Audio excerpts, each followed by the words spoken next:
आज जो कहानी मैं आपको सुनाने जा रही हूँ ये आज से करीब 15 साल पहले की बात है। उस टाइम मेरे हस्बैंड की एक फ्रूट जूस की एजेंसी थी।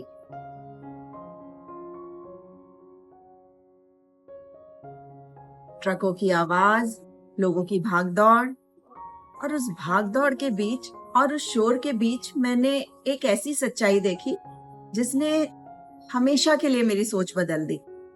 दिन में कई बार जूस आते थे जाते थे, उनकी पेटियां लोड होती थी, रिक्शे वाले ले जाते थे, लोडर्स ले जाते थे, तो वो पेटियां हर बार काउंट करके अंदर रखी जाती थी, उनका हिसाब रखा जाता था।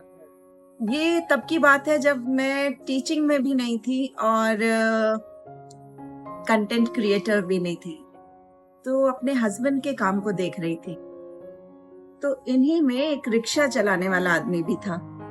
कमजोर सा शरीर था पर बहुत मेहनती था, इतना मेहनती कि देखकर दिल हिल जाता था।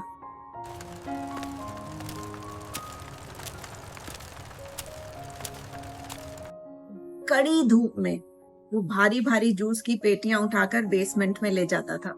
जहां दूसरे लोग थोड़ा छांव ढूंढते थे, थोड़ा बैठना चाहते थे, आराम करना चाहते थे, वो अपना काम करता रहता था। वो ज्यादा बैठता नहीं था, ईमानदार था। उसके कपड़े पसीने से भीगे होते थे, सांस तेज चलने लगती थी और पर उसकी कोई शिकायत ही नहीं होती थी। मैं उसको देखकर बहुत हैरान होती थी और कभी कभी परेशान भी हो जाती थी। उसे बैठने के लिए कहती थी, आराम करने के लिए कहती थी कि बैठ के थोड़ा सा आराम ले ले, पर वो अपना काम करता रहता था। किस धुन का आदमी था, अपने काम में लगा रहता था। एक दिन मुझसे रहा नहीं गया। मैंने सोचा, इतनी मेहनत करने वाला इंसान क्या जिंदगी भर यही काम करेगा? ये क्वेश्चन मेरे मन में हमेशा आता था। हमने उसे बुलाया और उसे एक नई नौकरी दी। सामान का ध्यान रखना था, उनकी काउंटिंग करनी थी। आप सुपरवाइजर समझ लीजिए। हमने सोचा पेटियां तो गिन लेता है, अपना काम ठीक से कर रहा है, थोड़ा सा ट्रेन करेंगे सीख जाएगा। और हमने उसको सुपरवाइजर की नौकरी ऑफर कर दी। हमारा काम तो होता ही, पर मेन मकसद मेरा ये था कि इसको इसकी मेहनत का सही फल मिलेगा। तो मैं चाहती थी कि उसे कुछ चांस मिलना चाहिए जीवन में। 2-3 दिन में ही मुझे दिखने लगा कि इसका मन नहीं लग रहा है इस काम में। रजिस्टर पकड़ते टाइम उसका हाथ कांपता था, उसके चेहरे पे वो चमक ही नहीं थी। जब वो दूसरा अपना काम करता था, रिक्शा चलाने का, वो होती थी। वो बार बार अपना रिक्शा देखता रहता था। इस तरह से देखता था जैसे कि वो नई जिंदगी को एक्सेप्ट ही नहीं करना चाह रहा, जैसे वो नई जिंदगी से डर रहा हो। और फिर 1 हफ्ते बाद वो गायब हो गया।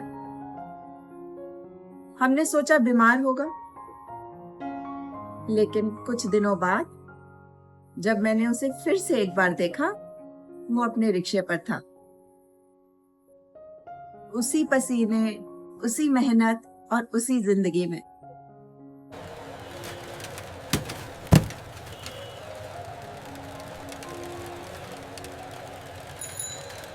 मैं बहुत अपसेट थी। मैंने अपनी मम्मी से इसका जिक्र किया। मैंने अपनी मम्मी से कहा, मम्मी मैं तो उसका भला ही चाहती थी, पर वो नई नौकरी पाकर खुश क्यों नहीं हुआ? तब जो मम्मी ने मुझसे बात कही वो आज तक मेरे दिल में है। उन्होंने कहा, बेटा, लोग अपनी तकलीफों और दुखों के भी आदी हो जाते हैं, वो उसे बदलना नहीं चाहते। नई जिंदगी से ज्यादा उन्हें पुरानी तकलीफें सुरक्षित लगती हैं। आज 15 साल बाद मुझे समझ में आता है कि मेहनत जरूरी है, लेकिन उससे भी ज्यादा जरूरी सोच बदलना है।